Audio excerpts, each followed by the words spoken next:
Imagine your wife smiling at breakfast while a stranger is laughing with her in a motel room. Imagine the tiny things adding up extra miles, little lies until one sticky note blows everything open. I printed the emails, hired someone to follow them, and then I watched 2 lives collapse. This is how it happened. If you love watching cheaters get what's coming, smash the like button and subscribe. Stick around, this one's raw, personal, and the ending is everything. I want you to picture the ordinary things. First, the mundane details that make a life feel safe, the smell of pancakes on a Saturday morning, the hum of the washing machine at midnight, the kids arguing over cartoons. Those small things are anchors. They're the proof you're building something real. Back in the early 2000s, our life had those anchors. 2 kids, 4 and 6, a house with a leaky gutter and a backyard that never quite looked right on camera. My wife, I'll call her Sarah, worked part-time. We weren't rich, we were tired. We were ordinary, and then the ordinary started to feel like a lie. Kids that age say things. They don't mean to. They tell you where they were, who they saw, what they ate. So when both kids began, almost at the same time, saying they'd been at Grandma's 3 afternoons a week, and Grandma's was a 90-minute drive away, my skin crawled. It was a small, ridiculous detail, but details matter. They are where secrets hide, I asked her.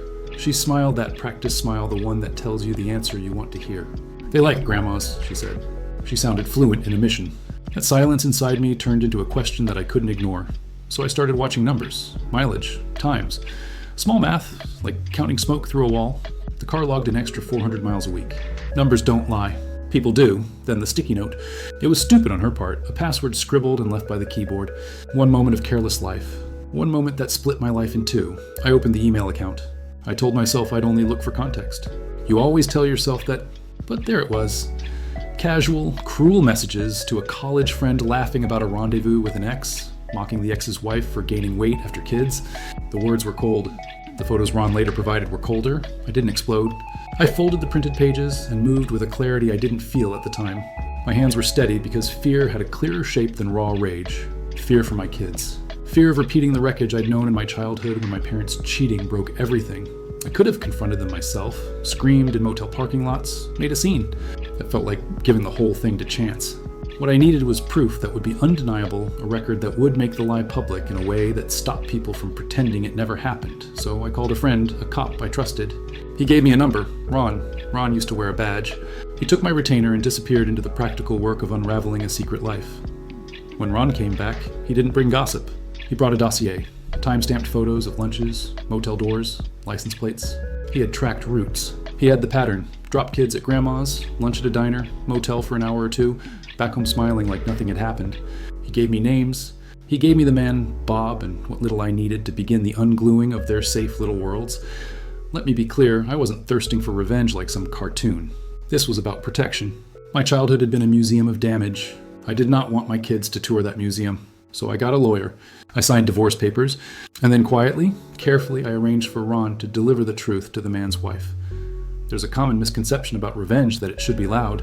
People expect shouting, dramatic confrontations, fireworks. What made me feel the most righteous wasn't a scream, it was the way consequences can be surgical. Ron met with Bob's wife and showed her the file. I didn't watch that meeting. I didn't need to. What I needed was for truth to be in the hands of someone who had every right to know. She had kids. She deserved the truth. What she did with it was her choice. I gave her nothing but the evidence, and then the dominoes fell. Not because I wanted to watch someone burn, but because choices have consequences when they collide with other people's lives. Bob's wife left with the kids. She froze the accounts. Her father, who happened to own the business Bob worked for, found out. He wasn't merciful. Family companies aren't a place for secrets. Bob was fired, evicted. Court filings poured into public record like rain. There were restraining orders. There were police reports. There was a fight that ended with a broken nose and a hospital visit. His name turned from comfortable to toxic. He left the state, vanished from social media. The life he'd built, the smiling husband, the VP in a family company, collapsed into cardboard boxes on a curb. Paperwork is a particular kind of humiliation. It's not media spectacle, it's the slow, unglamorous cost of a life built on lies. When it was over, I sat in a quiet kitchen that suddenly felt like a safe room. My kids were the same small humans with sticky fingers and loud laughter, but the skeleton of deceit was gone from our lives. I wasn't celebrating someone's ruin. I was celebrating that my kids would not grow up seeing their mother carry on with a secret stranger.